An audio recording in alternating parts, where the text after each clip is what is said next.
Welcome to Ask Rabbit ProRevenge, where a boss screws over his best employee, so she steals the company from him. I have awesome stories for you today, so let's jump into it. Alright, this first post is titled, "The Girl Friday with the PhD Takes Over the Business from Ungrateful Owner." This is a long tale. It is also a textbook case of why you don't abuse loyal associates. My spouse was the second person hired at a consulting company in a very specialized industry. Her 15 years with the firm, it grew to a respectable 3-office, 8 to 10 employees at each location entity. She and the owner grew the business on the contacts, expertise, and presentation of my wife, to the extent that my wife's abilities and education were the main reason new business came through the door.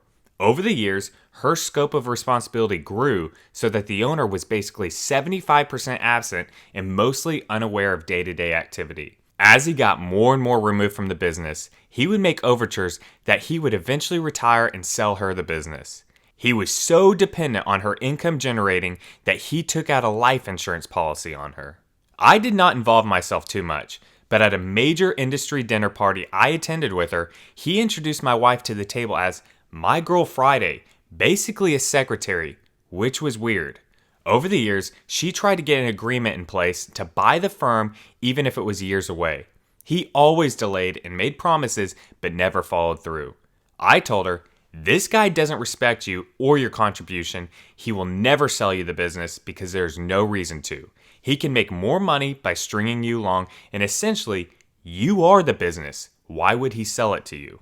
One day, out of the blue, my wife received a raise and a bonus, a very minor amount of money, and a contract that included a non-compete, non-disclosure agreement. After reading it, she realized that the owner was trying to lock her down from leaving for another firm. She had been getting feelers from other companies. To make things even more suspicious, she received a call from a competitor who said they were in the final stages of due diligence and they wanted to meet her.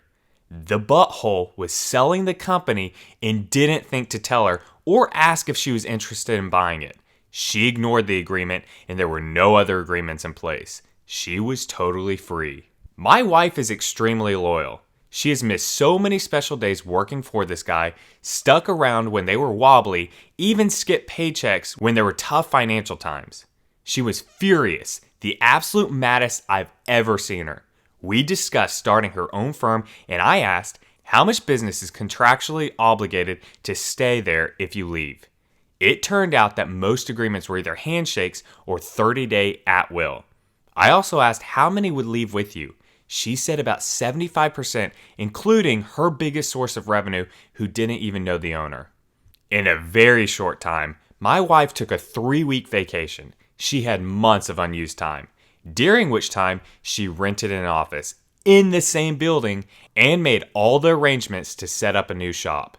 She agreed to leave any and all company property behind and do her best to give the old company no obvious ammo for litigation. She called her clients and said, "I'm leaving. If you want to look into relocating your account with my new company, you'll need to quit the old one before we can discuss it."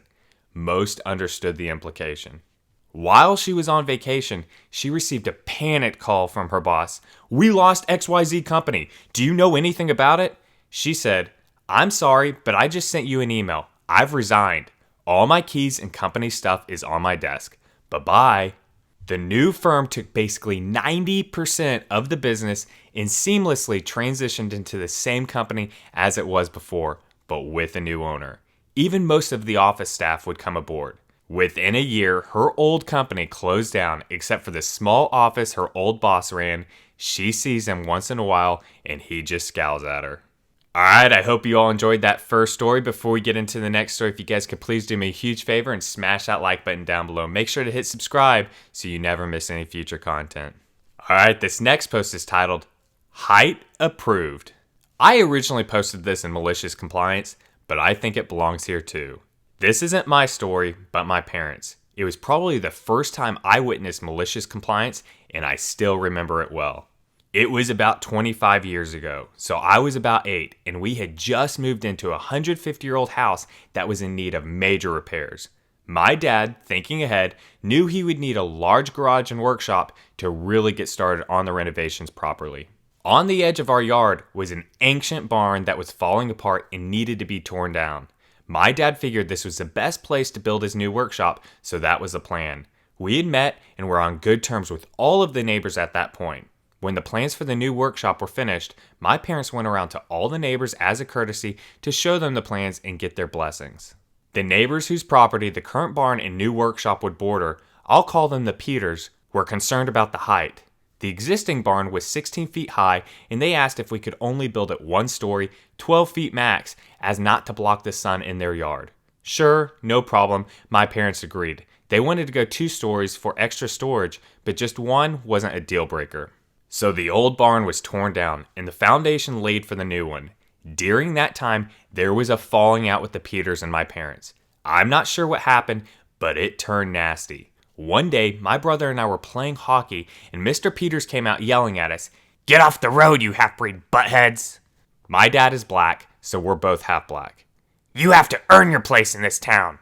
Upon hearing this, my mom had to physically restrain my dad from going over and beating the living crap out of him.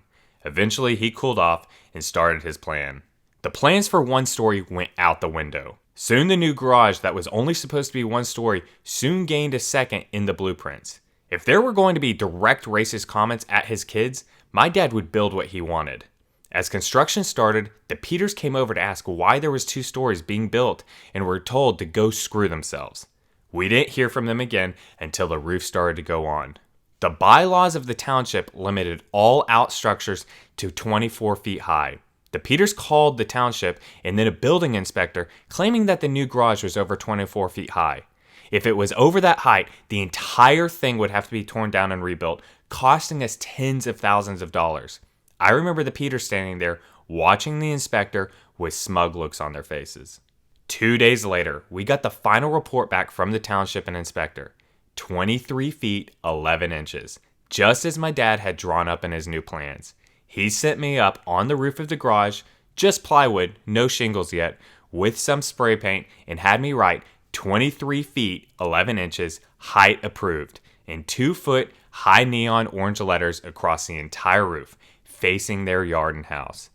Not only did the garage block all sunlight from reaching their yard, but my dad waited until everything else was done before he shingled that side of the roof. They had to stare at those neon orange letters for almost 3 years. We didn't hear peep from them for the next 10 years until they moved. Alright, that's going to wrap up today's ProRevenge video. I hope you guys enjoyed those 2 stories. If you did, definitely go ahead and smash that like button for me. Leave a comment down below letting me know which one was your favorite story. And hit subscribe if you haven't already so you never miss any future content. Alright, I hope you all have a great rest of your day.